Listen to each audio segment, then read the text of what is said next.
cette table ronde consacrée donc à l'hôtellerie-restauration, avec une diversité de métiers pour se réorienter. Évidemment, c'est toujours le thème de ces deux grandes journées ici. Je vous présente donc les invités. Franck Delvaux, qui est président de l'UMIH Paris Île-de-France, et Peggy Gasté, qui est DG. Elle a mis son logo là, voilà, sa pub du groupe Coolangatta. Alors, vous faites vous-même l'affichage, etc. Donc, vous faites vraiment tout dans l'entrepreneuriat de nos jours. Vous allez vous présenter vous, votre entreprise, et, Monsieur le Président, votre organisme. Merci, Monsieur le Président. Donc, bonjour à tous, je m'appelle Peggy Gasté, je suis cofondatrice et directrice générale du groupe Coolangatta. Coolangatta, c'est une 13 à peu près établissements liés au métier de l'hôtellerie-restauration. Nous avons 6 restaurants, 5 bars, une guinguette, un atelier également de fabrication sans gluten. Et nous avons repris un restaurant encore il y a 2 mois. Nous en ouvrons un autre dans 2 mois et un autre dans 6 mois. Donc, nous sommes à peu près 250 collaborateurs à ce jour. Et d'ici un an, on sera dans les alentours de 350-400 professions différentes de la restauration et collaborateurs, puisque nous avons également des métiers dans la salle, des métiers en cuisine et des métiers dans les fonctions support qui sont liés à toutes les fonctions qui peuvent aider en fait les métiers de salle à s'épanouir. Merci. Bonjour, Franck Delvaux. Donc, je suis président de l'UMI, l'Union des métiers de l'industrie hôtelière de Paris-Île-de-France. C'est le principal syndicat patronal dans notre pays, donc, qui représente donc les cafés, les hôtels, les restaurants, les boîtes de nuit, les établissements de nuit, les bowling, également les établissements de thalassothérapie, etc., etc. Donc, on représente évidemment nos adhérents. On est là évidemment pour défendre les intérêts de notre profession, également les intérêts de nos adhérents. Alors, on a eu quelques sujets récents qui vont vous parler, d'actualité. Par exemple, le périphérique à 50 km/h, où nous nous sommes élevés contre cette décision de la mairie de Paris. Aussi un sujet d'actualité en ce moment, l'Europe a eu comme idée la volonté d'interdire de fumer en terrasse. Donc c'est un de nos sujets aussi. Donc on intervient sur ces sujets-là. On est aussi, puisqu'on est une organisation patronale, comme la CPME, on est d'ailleurs membre de la CPME Paris-Île-de-France, on exerce aussi des mandats, puisque vous savez qu'en France, la plupart, c'est le paritarisme. Donc nous sommes, j'entendais tout à l'heure dans une autre conférence, pareil, je ne sais pas ce que c'était, mais par les CGT, FO, etc. Eh bien, vous avez le pendant, CPME, MEDEF, UDP, où on gère la Caisse nationale d'assurance vieillesse, France Travail maintenant, les organismes de France Travail. Donc nous sommes représentants. Nous sommes aussi juges au prud'homme, dans de nombreux prud'hommes, évidemment côté patronal, forcément. Et nous sommes aussi dans différentes commissions. Vous avez ce qui existe dans notre métier, la commission, notamment sur Paris, la commission des débits de boissons. Donc nous faisons partie de cette commission des débits de boissons. Nous faisons partie de la commission des impôts. Nous siégeons à l'URSSAF et plein d'autres mandats comme celui-là. Voilà, merci. La question donc essentielle, c'est quels sont les métiers que vous recrutez, j'imagine. Vous recrutez peut-être beaucoup plus depuis le Covid d'ailleurs, non, je ne sais pas, vous allez me dire où vous en êtes et quels sont les métiers, quelles sont les reconversions, où est-ce que vous allez chercher du monde, où est-ce que vous avez une possibilité pour les gens de s'épanouir, parce que c'est quand même une grosse demande. Alors, je vais recommencer. Donc, effectivement, on est un métier, on a un secteur d'activité qui recrute perpétuellement, c'est-à-dire que on recrute de tout et on recrute avec n'importe quelle compétence, puisque dans mon groupe, notamment, c'est surtout le savoir-être qui prime, avoir le sourire, avoir l'envie de travailler et les compétences s'apprennent. Comme je dirais toujours, pour un serveur, le serveur qui a un sourire, il l'aura toute sa vie et il apprendra à porter 3 assiettes et un plateau. En revanche, celui qui sait porter un plateau mais qui ne sait pas sourire, celui-là, je n'en veux pas dans ma société parce qu'il ne reflète pas le côté sourire et le côté accueil. Aujourd'hui, nous sommes des lieux de vie. des lieux où, en fait, nos clients ont besoin de s'épanouir. Et c'est vrai que c'est très, très important d'avoir le savoir-être qui prime. En termes de reconversion, aujourd'hui, on a beaucoup, beaucoup de reconversions possibles. Encore une fois, celui qui a envie de travailler et celui qui a envie d'apprendre. Chez moi, par exemple, j'ai des serveurs qui, en 6 mois, sont passés de serveurs avec une reconversion, c'est-à-dire qu'il y a un an, j'ai une personne de 30 ans qui est venue après un CAP pâtisserie, mais qui était dans le marketing avant, qui a voulu découvrir le métier. Elle était serveuse, elle est passée responsable barista en 2 mois, elle est passée responsable de salle en 4 mois, directrice adjointe en 6, et maintenant elle est directrice du nouvel établissement qui vient de se créer, et elle sera directrice en fait opérationnelle de toutes les ouvertures. Donc c'est-à-dire qu'en 1 an et demi, elle a réussi à promouvoir, enfin à vraiment se mettre en également des personnes en salle et en cuisine qui ont été apprentis et qui sont aujourd'hui apprentis, qui ont été commis, chefs de partie et qui sont aujourd'hui chefs de cuisine. Certains se sont mis à leur compte également, c'est-à-dire que c'est aussi bien chez nous de la reconversion où les gens apprennent à se mettre à leur compte. Certains se sont dit finalement, je ne veux plus être en opérationnel, je voudrais être dans les fonctions support. Donc les fonctions support, ce sont des métiers comme le marketing, comme les achats, comme formateurs pour les métiers de barista, de mixologue. Et donc ceux-là en fait sont venus chez nous et on nous ont dit, ok, moi j'ai un nouveau projet et là on les accompagne pour pouvoir découvrir. Et il y a également beaucoup de passerelles puisqu'aujourd'hui nous sommes un groupe de 13 établissements et donc c'est très facile de passer en découvrant d'autres métiers. On peut être barista, finalement se dire mais c'est les cocktails que j'aimerais faire, donc je suis plutôt mixologue. Et finalement, j'ai envie d'apprendre la cuisine, je voudrais apprendre à être commis. Et finalement, en maîtrisant tous les secteurs d'activité, on peut être directeur. Moi-même, j'ai commencé, j'étais commerciale. Mais mes parents étaient métiers de bouche, donc j'ai toujours aimé le contact avec les gens. Et bon, alors ça, c'est le côté quand même primordial dans la restauration. Il faut aimer les gens et il faut aimer parler. Donc je suis bavarde, donc ça tombe bien. Et donc du coup, j'ai commencé serveuse. Et puis après, j'avais vraiment envie de m'installer. Donc j'ai eu mon restaurant. Donc là, on apprend à tout faire quand on est à son compte. Donc beaucoup de digital également de plus en plus aujourd'hui. Donc il faut avoir une curiosité extrême. Et puis voilà, j'ai eu mon premier restaurant. Après, avec mon frère, lui qui avait plutôt des bars, on s'est dit on va s'associer, on va monter un groupe tous les deux. On est très complémentaires parce que mon frère lance les concepts et moi je suis plutôt la petite main qui les met en place, le côté gestion. Et en fait, on a fait un groupe où petit à petit, on a commencé à racheter les affaires tous les 2-3 ans. Et puis maintenant, c'est plutôt 3 affaires par an. Voilà. Donc c'est la complémentarité et c'est vraiment l'envie. Ce qu'on recherche de tout le monde, de vous tous qui recherchez une reconversion, c'est vraiment l'envie de travailler et l'envie de nous montrer aussi que vous êtes prêts à faire n'importe quelle tâche.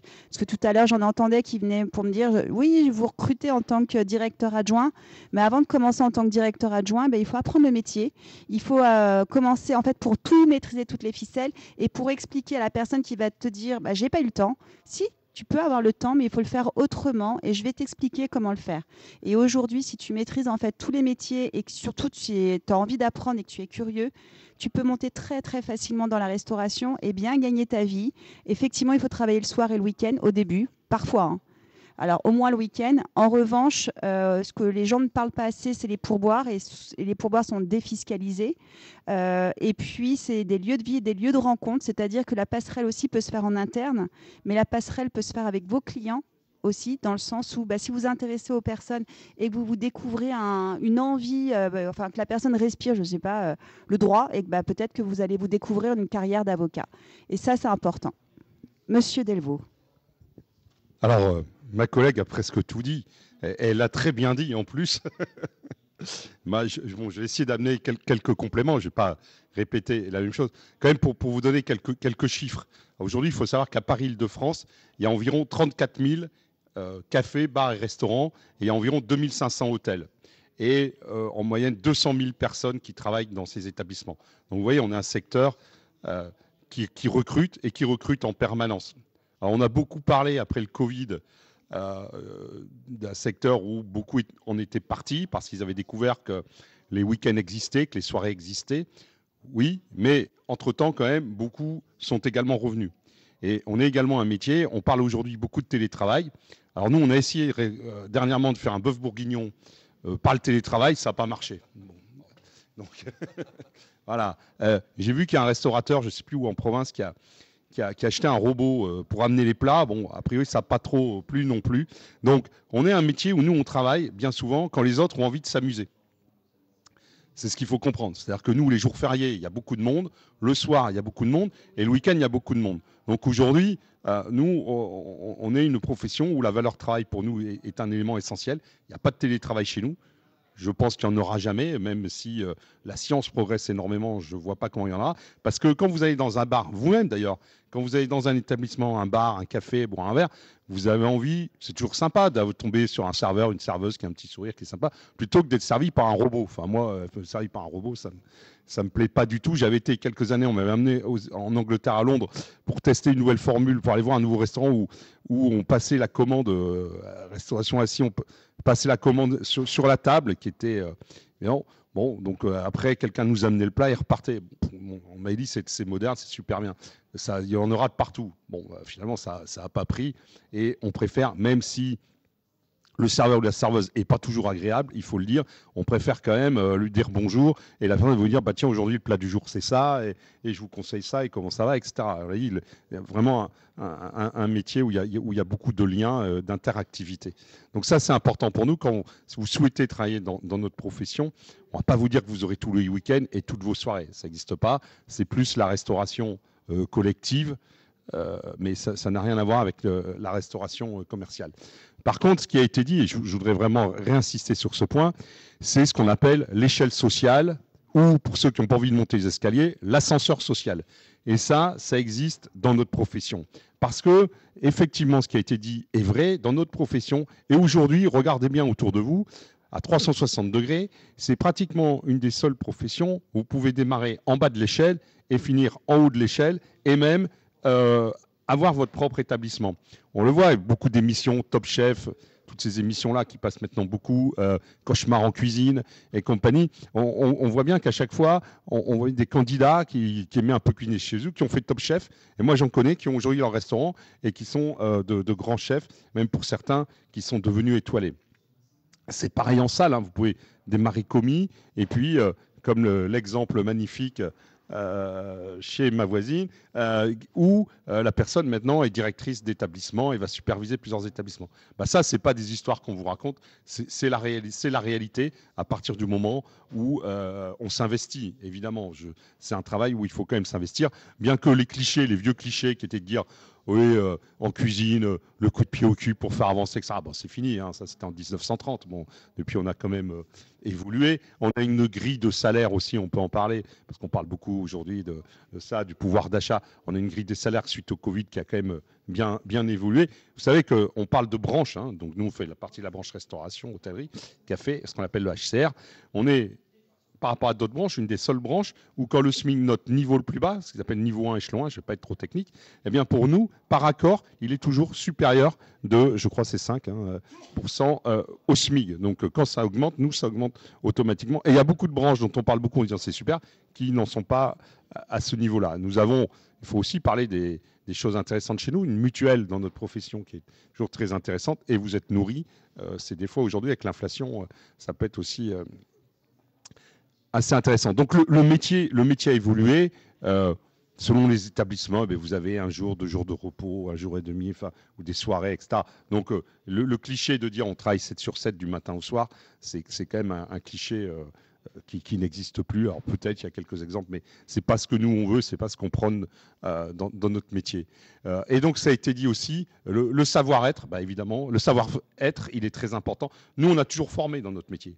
Ça fait des années qu'on dit qu'on recrute. Donc le savoir-faire, on va pouvoir vous l'amener. Par contre, le savoir-être, ça c'est un peu inné. Il faut, dans nos métiers, pouvoir savoir parler de souriant. Si vous n'aimez pas parler, c'est compliqué.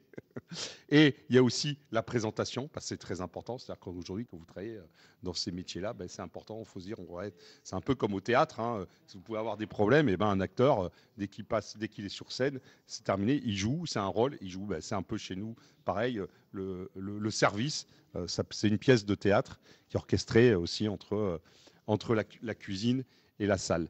Alors, qu'est-ce qu'il y a comme métier chez nous? On l'a dit, hein, ça démarre évidemment, je vous en parle depuis tout à l'heure, le service, la salle, mais il y a aussi l'hôtellerie. On n'a pas beaucoup parlé de l'hôtellerie. Je vous ai dit, il y a plus de 2000, je crois que c'est même maintenant 2400 hôtels à Paris-Île-de-France. On est une des villes où il y a le plus de palaces. Et il faut savoir aussi que Paris est la capitale mondiale du tourisme. Et avec les Jeux Olympiques qu'il va y avoir, on va encore avoir, et Notre-Dame qui va être complètement terminée au mois de décembre, on va encore avoir beaucoup de touristes qui vont venir, donc beaucoup de besoins d'embauche dans notre profession. Et l'hôtellerie, alors l'hôtellerie, c'est aussi très vaste comme métier. Il y a évidemment des métiers de la restauration, mais il y a aussi tous les métiers d'accueil, les métiers d'entretien des chambres, donc il y a aussi de vastes métiers dans un hôtel. Donc, un métier où on embauche et où on peut s'épanouir. Je vais aller dans votre sens. Je vais parler de quelqu'un que j'ai interviewé qui a été bénéficiaire d'une conversion grâce à IDF Transition Pro et qui était au départ sans papier et qui est aujourd'hui le responsable de la sécurité d'un des grands palaces parisiens. Voilà, il a grimpé comme ça. Donc parce que j'allais vous relancer sur les métiers moins connus.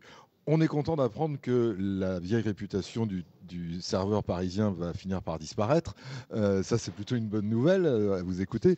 Mais en dehors de ce qu'on voit et de ce qu'on imagine en cuisine, j'imagine que même dans un restaurant, il y a encore d'autres métiers qui sont peut-être moins en contact avec la clientèle. Donc, est-ce que là aussi, il y a du recrutement? Est-ce que là aussi, il y a des besoins? Alors, je dirais qu'aujourd'hui, dans la restauration, nous, personnellement, en cuisine, effectivement, on peut avoir le plongeur, mais le plongeur est fondamental. En fait, il faut savoir qu'on est une chaîne et que tous les maillons sont importants. Donc, chez nous, pour le coup, et même dans tous les restaurants aujourd'hui, tout le monde a sa place, c'est-à-dire que si le plongeur est heureux, les clients seront heureux et parce que leurs assiettes seront propres. Et les serveurs seront encore plus heureux parce que les assiettes vont arriver vite. Donc il y a un respect mutuel qui est très important. Donc c'est-à-dire que le savoir-être, c'est avec les clients, mais entre nous, entre collègues. Il n'y a pas de personnes qui sont... C'est pas parce que tu es directeur que tu es plus important que le plongeur, parce qu'en fait, chaque personne dans un restaurant est important, ou dans un bar également, puisqu'on a des métiers de bar, on a une discothèque, et chaque personne a vraiment son importance. Dans la discothèque, par exemple, on a des videurs, alors des portiers, on va dire, et là aussi sont importants parce qu'en fait, ils contribuent au plaisir de nos clients. Et parfois, on peut avoir des avis qui sont négatifs parce que certains n'ont pas pu rentrer, mais en fin de compte, c'était aujourd'hui nécessaire. On est aussi porteur de... En fait, aujourd'hui, on est une manne. En tant que restaurant, on fait travailler énormément d'autres professions, grâce à nos fournisseurs, mais grâce aussi à peut-être, moi j'ai beaucoup de plantes chez moi dans tous mes restaurants, donc j'ai un jardinier attitré, j'ai également, on a des videurs, on a quelqu'un qui fait le ménage, et en fait il y a beaucoup de professions qui se greffent à nos restaurants et dont on ne parle pas. Après, on a également des livreurs. Pour les services traiteurs, on a d'autres personnes qui s'organisent. Nous, on a des lieux au fait, où on organise des événements. Donc, on a la partie traiteur. Mais également, alors pour le coup, je fais un petit peu de télétravail, puisque avec les fonctions support, puisqu'on a des personnes qui s'occupent de l'événementiel, j'ai 6 personnes au marketing. J'ai également des personnes aux achats et d'autres personnes en RH. Et c'est vrai que ces personnes-là, de faire du télétravail, c'est pas plus mal, même si je leur demande d'aller sur le terrain, très souvent pour s'imprégner des lieux. Mais étant donné la diversité de nos lieux, c'est souvent pas facile. Mais voilà. Donc en fait, aujourd'hui, notre métier est un métier mais fantastique. J'entendais tout à l'heure madame qui me disait j'ai du mal à partir de la restauration. Et oui, puisque c'est un métier de passion. Et une fois qu'on y a goûté, on a beaucoup de mal à en partir parce que en fait, les clients nous donnent beaucoup. Et c'est un métier qui est fabuleux. On est en interaction avec tellement de personnes qu'aujourd'hui, on n'est pas coupé, contrairement au télétravail où aujourd'hui, on peut se retrouver un peu seul. Mais là, ce métier-là, c'est vraiment un métier d'amour qui fait que voilà, c'est un plaisir de venir tous les jours. Même si on travaille le soir et même si on doit travailler quand les gens ne travaillent pas. Mais en fin de compte, l'échange qui se passe avec nos clients est aussi heureux. Et après, en montant, moi par exemple, j'ai des restaurants qui ne sont pas ouverts le soir. J'ai des restaurants qui ne sont pas aux coupures. Et comme on disait, qu'on a pu le dire souvent, la restauration est un métier qui paye mal. Non, puisque tout à l'heure on le disait, le SMIC est quand même supérieur. Qu'on travaille plus, oui, mais toutes les heures aujourd'hui, alors peut-être jadis, les heures n'étaient pas peut-être payées. Aujourd'hui, c'est faux. On a une réglementation et en fait, très souvent, les contrats sont à 39 heures, mais sont payés plus. plus, hein, c'est-à-dire que de 35 à 39, il y a bien des heures supplémentaires. Et puis, il y a les pourboires qui sont non fiscalisés. Et là, aujourd'hui, ça peut montrer très, très fort quand on voit certains restaurants. Dans certains restaurants qui sont bistronomiques, effectivement, les pourboires, on n'en parle pas, mais c'est quasiment un 13 ou 14e mois pour eux. Donc voilà. Et après, on a des avantages. Ils mangent dans nos restaurants, donc l'avantage en nature, il ne faut pas le dénigrer. Nous, par exemple, dans tous nos établissements, ils ont 30% partout. On leur a mis une sorte de comité d'entreprise, on va dire externalisé, pour qu'ils puissent bénéficier d'autres avantages. Et puis, il y a cette mutuelle, il y a d'autres avantages qui sont importants et non négligeables dans la restauration. Voilà. Et après, pour celui qui veut une ascension sociale, eh bien, en fait, on a un tremplin. On a un tremplin de bonheur et un tremplin en fait de joie. En revanche, il faut aimer travailler et travailler dur, parce que c'est seulement en montrant ses compétences et en montrant son avis, enfin son envie d'obtenir plus et de faire plus qu'on peut réussir. Alors oui, pour répondre à votre question, il y a des métiers cachés, si on peut dire, notamment dans l'hôtellerie, puisque dans les grands hôtels, vous avez un service d'entretien. Vous pouvez avoir un plombier, vous pouvez avoir dans les palaces un fleuriste, vous pouvez avoir un homme d'entretien, généralement, qui sont plusieurs d'ailleurs, tout un service, parce que dans un grand hôtel, il y a toujours quelque chose à faire, toujours quelque chose à apparaître. Donc oui, il y a des métiers cachés. Mais vous voyez bien quand vous allez aujourd'hui que les cuisines ouvertes, c'est une tendance. De plus en plus dans les établissements, il y a ce qu'on appelle une cuisine ouverte. Alors vous avez vu sur la cuisine, parce que c'est une tendance aujourd'hui pour montrer, on n'a pas peur de montrer, de montrer ce qu'on fait. Et puis effectivement, j'appuierai sur le dire que dans chaque restaurant, il y a un plongeur, mais c'est un maillon aussi très très important, parce que manger dans une assiette sale ou avec un verre avec plein de traces, c'est pas très sympa.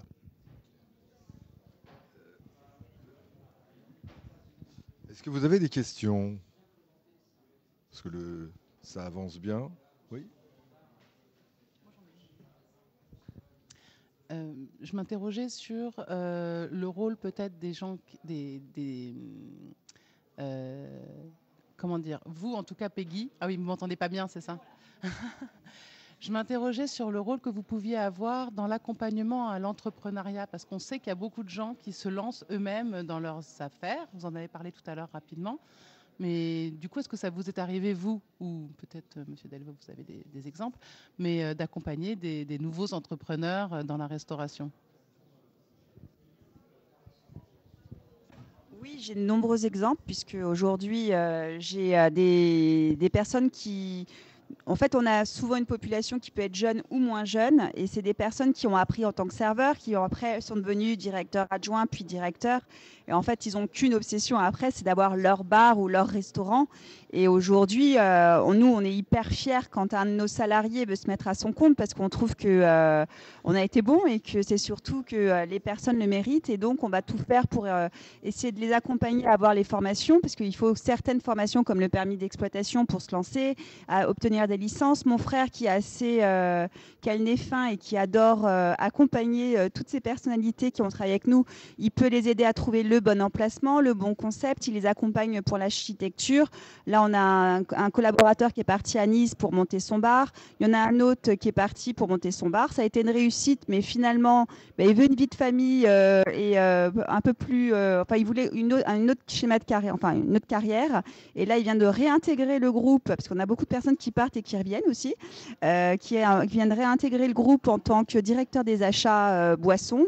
Et puis, un autre qui est parti et qui revient pour être formateur de tous les mixologues, on va dire, en création des process, puisqu'aujourd'hui, le digital a énormément de place. Et donc là, il faut qu'on se mette au goût du jour et avancer dans la technique. Et oui, on est formateur, mais je pense que là, tout le monde dira que je pense qu'on est... Garder ses talents, c'est super, mais en fait, nourrir les talents et en faire qu'ils soient heureux, épanouis chez eux, c'est encore plus beau, je trouve. Alors oui, on en accompagne, parce que c'est le rôle du syndicat, évidemment, également, puisque il faut savoir que pour ouvrir un établissement, un bar, un restaurant, il faut passer ce qu'on appelle un permis d'exploitation. Donc nous avons des formations, mais évidemment, on n'en a pas parlé, mais l'hygiène est très importante dans notre secteur, puisque... Il y a des contrôles d'ailleurs qui sont faits par l'État, par l'administration, mais il y a évidemment des formations à l'hygiène, parce qu'aujourd'hui, dans un établissement, si vous y allez manger et que vous êtes malade, ça ne se passe pas très bien, ce n'est pas une très bonne pub. Donc, évidemment, on amène tout un tas de formations. Et puis, on peut ici, par exemple, si vous vendez de l'alcool, eh bien, il vous faut une licence 4. On va pouvoir vous aider à trouver une licence. Et puis, par les fonctions qu'on occupe aussi, on va pouvoir aider le chef d'entreprise à lui dire peut-être mieux vaut une SARL, mieux vaut une SAS. Enfin, bon, on va pouvoir amener évidemment toutes sortes de conseils qui vont même jusque, puisqu'on a des partenaires, de trouver un emplacement, de trouver un partenaire pour l'assurance de l'établissement, pour les produits, puisque ça fait aussi partie de notre rôle au niveau du syndicat, bien sûr.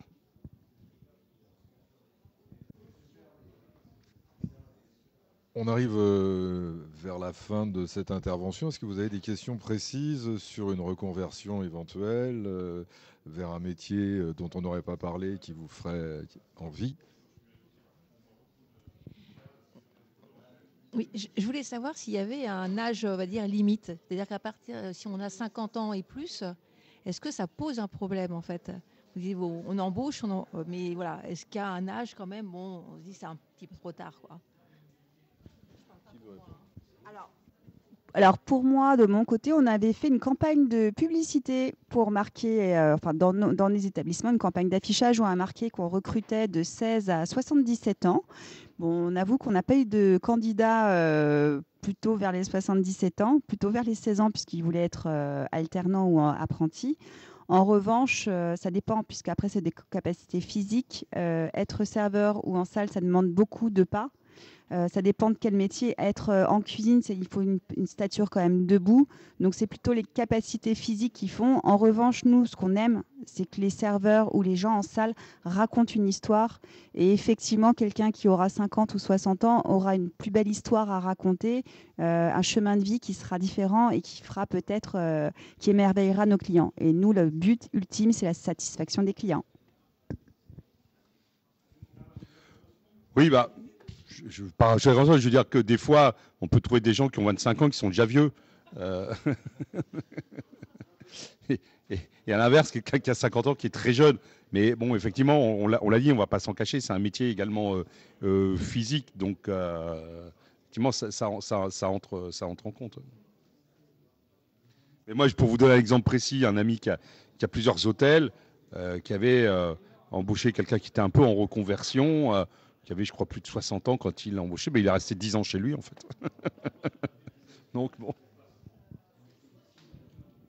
Est-ce qu'on a une dernière question? Parce qu'il nous reste 1 minute.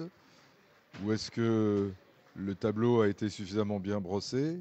Vous avez un mot de conclusion à apporter pour attirer encore du monde? Moi, je dirais merci à tous et que si vous avez le sourire et que vous êtes reconnu dans ce que je demande, écoutez, n'hésitez pas à postuler chez Coolangatta. Ben voilà, vous avez un endroit où postuler. Voilà. Mais vous regardez, dans pratiquement tous les établissements, un grand nombre d'établissements recrutent en permanence à Paris. Et je vous dis, avec les JO qu'on a eu, on se prépare à une saison touristique 2025 qui devrait être une saison record pour Paris-Île-de-France. Eh bien, merci à tous les deux. Merci beaucoup.